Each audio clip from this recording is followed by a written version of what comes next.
Nolan. I'm going to read to you chapter 4. It was so good talking to you on the phone today. I hope you had a good day. So let me switch this around so you can see the book. So chapter 3 was about Piglet and Pooh walking and making footprints in the mud and thinking that there were animals around making the footprints, but it was really their own footprints. So today we're going to read chapter 4, in which Eeyore loses a tail and Pooh finds one. The old gray donkey Eeyore stood by himself in a thistly corner of the forest. Thistles are very spiky, sharp plants. He stood by himself in a thistly corner of the forest, his front feet wide apart, his head on one side, and he thought about things. Sometimes he thought sadly to himself, "Why?" And sometimes he thought, "Wherefore?" And sometimes he thought, "Inasmuch as which?" And sometimes he didn't quite know what he was thinking about. So when Winnie the Pooh came stumping along, Eeyore was very glad to be able to stop thinking for a little while in order to say, "How do you do, Pooh?" in a very gloomy manner to him. "And how are you?" said Winnie the Pooh. Eeyore shook his head slowly from side to side. "Not very how," he said. "I don't seem to have felt at all how for a long time." "Dear, dear," said Pooh, "I'm sorry about that. Let's have a look at you." So Eeyore stood there gazing sadly at the ground, and Winnie the Pooh walked all around him once. "Why, what's happened to your tail?" he said in surprise. I wonder what happened to Eeyore's tail. "What has happened to it?" said Eeyore. "It isn't there," said Pooh. "Are you sure?" "Well, either a tail is there or it isn't there. You can't make a mistake about it, and yours is not there." "Then what is there?" "Nothing." "Let's have a look," said Eeyore, and he turned slowly around to the place where his tail had been just a little while ago. And then, finding he couldn't catch it up, he turned around the other way until he came back to where he was at first. And then he put his head down and looked between his front legs, and at last he said with a long, sad sigh, "Oh, I believe you're right." "Of course I'm right," said Pooh. "That accounts for a lot," said Eeyore. "It explains everything. No wonder." I wonder what he's talking about. "You must have left your tail somewhere," said Winnie the Pooh.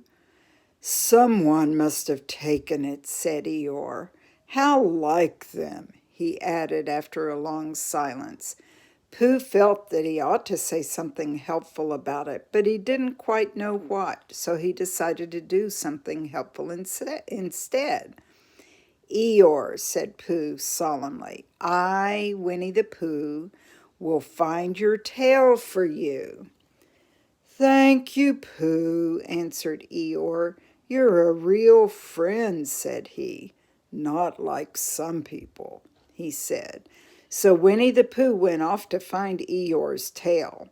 It was a fine spring morning in the forest as he started out. Little soft clouds played happily in a blue sky, skipping from time to time in front of the sun as if they had come to put out the sun, and then sliding away suddenly so that the next might have his turn. Through them and between them, the clouds, the sun shone bravely, and a group of trees which had worn its needles and leaves all the year round seemed old and all dowdy now beside the new green lace which the beech trees had put on so prettily. So it sounds like spring is coming, just like it's coming to where you're living at Aunt Patty Cake's. Through the trees marched Bear, down open slopes of heather, over rocky beds of streams, up steep banks of sandstone, into the heather again. Heather's like a plant. And so at last, tired and hungry, to the 100-acre wood, which is where all the friends live. For it was in the 100-acre wood that Owl lived. And if anything knows about anything, if anybody knows anything about anything, said Bear, it's Owl who knows something about something, he said. Or my name's not Winnie the Pooh, he said, which it is. So there you are.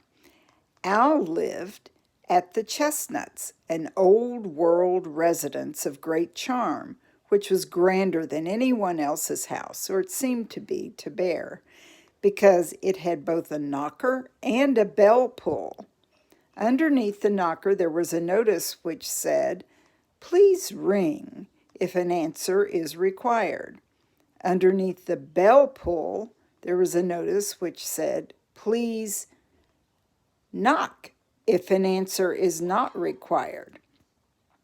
These notices had been written by Christopher Robin, who was the only one in the forest who could spell. For Owl, wise though he was in many ways, able to read and write and spell his own name W-O-L, which is wrong, yet somehow he went all to pieces over delicate words like measles and buttered toast. So here's where Owl lives, up in a tree. I forgot to send you pictures of trees. I have to do that tonight too.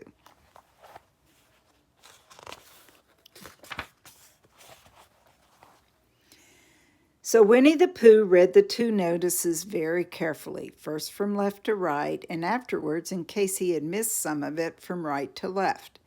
Then, to make quite sure, he knocked and pulled the knocker, and he pulled and knocked the bell rope, and he called out in a very loud voice, "Owl, I require an answer. It's Bear speaking." And the door opened and Owl looked out. "Hello, Pooh," he said. "How are things?" "Terrible and sad," said Pooh, "because Eeyore, who is a friend of mine, has lost his tail, and he's moping about it. So could you very kindly tell me how to find it for him?" "Well," said Owl, "the customary procedure in such cases is as follows." "Well, what does crustamony procedure mean?" said Pooh, "for I am a bear with a very little brain, and long words bother me." "It means the thing to do." "As long as it means that, I don't mind," said Pooh. "The thing to do is as follows. First, leave a reward. Then—" "Just a minute," said Pooh, holding up his paw. "What do we do to this? What were you saying? You sneezed just as you were going to tell me." "I didn't sneeze." "Yes, you did, Owl." "Excuse me, Pooh, I didn't. You can't sneeze without knowing it." "Well, you can't know it without something having been sneezed." "What I said," said Owl, "was first issue a reward."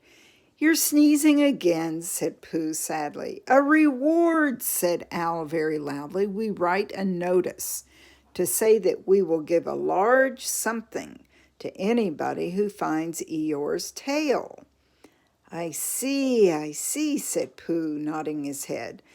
"Talking about large somethings," he went on dreamily. "I generally have a small something about this time in the morning." And he looked very hungrily at the cupboard in the corner of Owl's house. "Just a mouthful of condensed milk or whatnot. What with perhaps a lick of honey?" "Well, then," said Owl, "we write out this notice and we put it up all over the forest." "A lick of honey," murmured Bear again, or not, as the case may be, and he gave a deep sigh.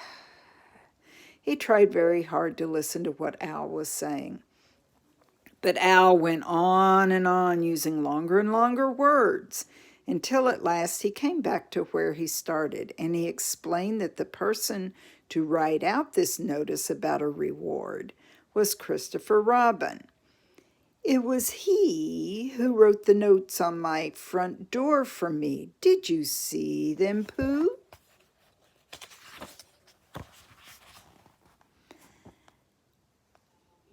For some time now, Pooh had been saying yes and no, taking turns with the words with his eyes shut, to everything that Owl was saying. And having said yes, yes last time, he said no, not at all, without really knowing what Owl was talking about. Didn't you see them? Said Owl, a little surprised. Come and look at the notes now. So they went back outside, and Pooh looked at the knocker and the notice below it, and he looked at the bell rope and the notice below that. And the more he looked at the bell rope, the more he felt he had seen something like it before, somewhere else before, some time before. It's a handsome bell rope, isn't it? Said Owl. I'm getting curious, Nolan. Eeyore lost his tail. Pooh nodded. Your bell rope reminds me of something, he said, but I can't think what. Where did you get it? This is interesting, Nolan.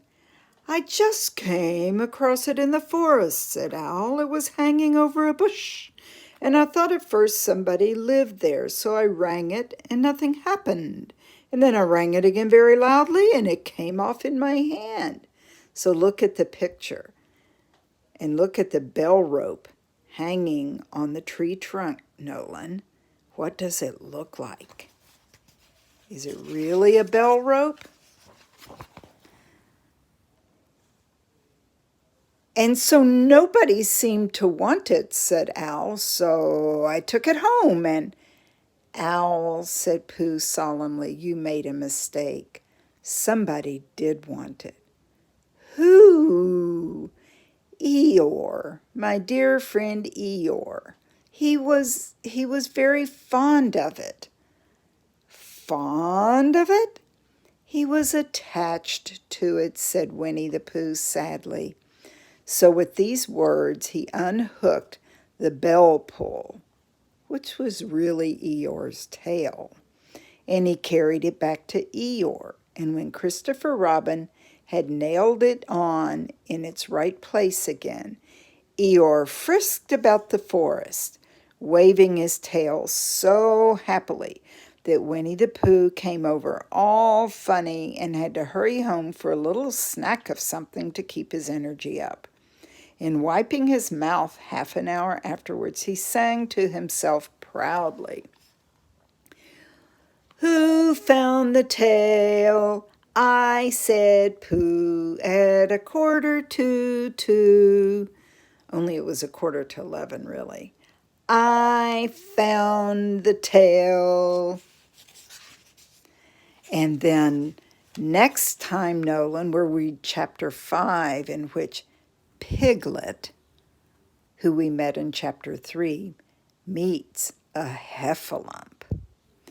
Okay, I'll be sending this to you, and I'll try to find the pictures of the trees that have holes in them that look like Owl or Pooh or Piglet could live there. I love you. Bye.